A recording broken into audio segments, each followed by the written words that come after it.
Properties of organic compounds. As we discussed before, organic compounds exist as discrete molecules with much weaker intermolecular forces, and that's why they exist in the liquid form and some are even gases.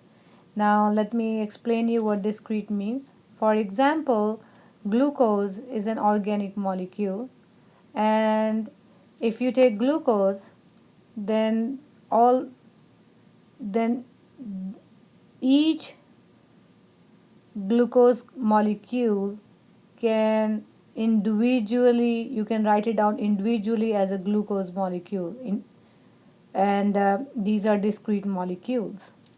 While in the case of, if you see ionic compounds, sodium chloride, let's say you take sodium chloride molecules, you cannot say one sodium chloride, another sodium chloride as an individual. Why? Because this sodium chloride exists in the form of Na plus and Cl minus, but not as NaCl.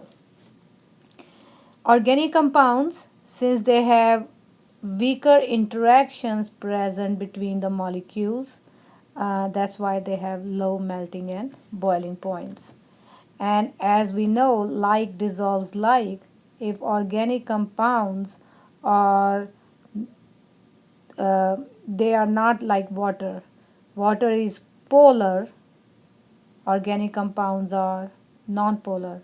So that's why organic compounds, they are soluble only in organic solvents, like dissolves like. Hydrocarbons and other non-polar organic compounds are also not soluble in water, because again those are organic compounds. Now let me talk a little bit about polarity. We have discussed that before, that if, for example, carbon oxygen bond is a polar bond. And why is that? Because oxygen is more electronegative than carbon.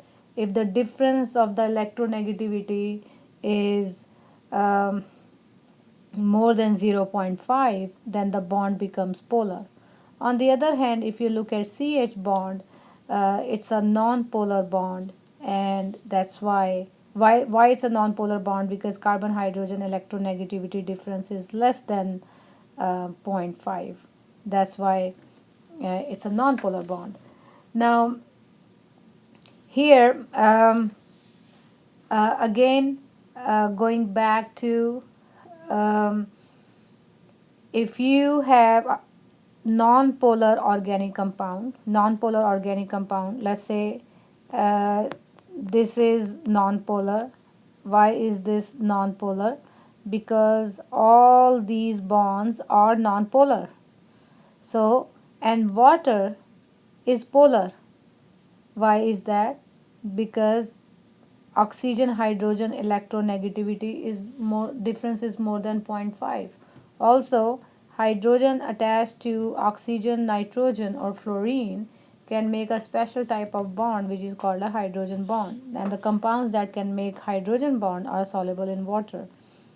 So H2O is polar. So that means if this is non-polar, this will not dissolve in the water. Um, Polar organic compounds. Now we were saying that most of the organic compounds are non-polar because they are made up of carbons and hydrogens.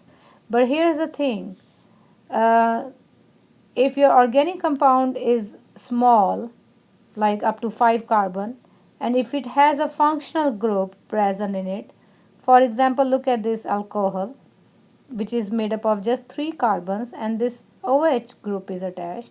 So this makes it a polar organic compound. Why? Because this is a polar group. OH electronegativity is more than zero point 0.5. Hydrogen attached to oxygen can make a hydrogen bond with water.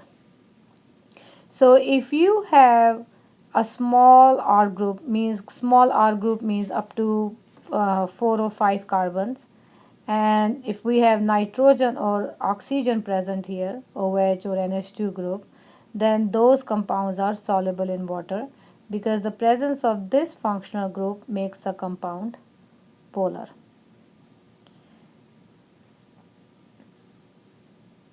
Made with Doodlecast Pro.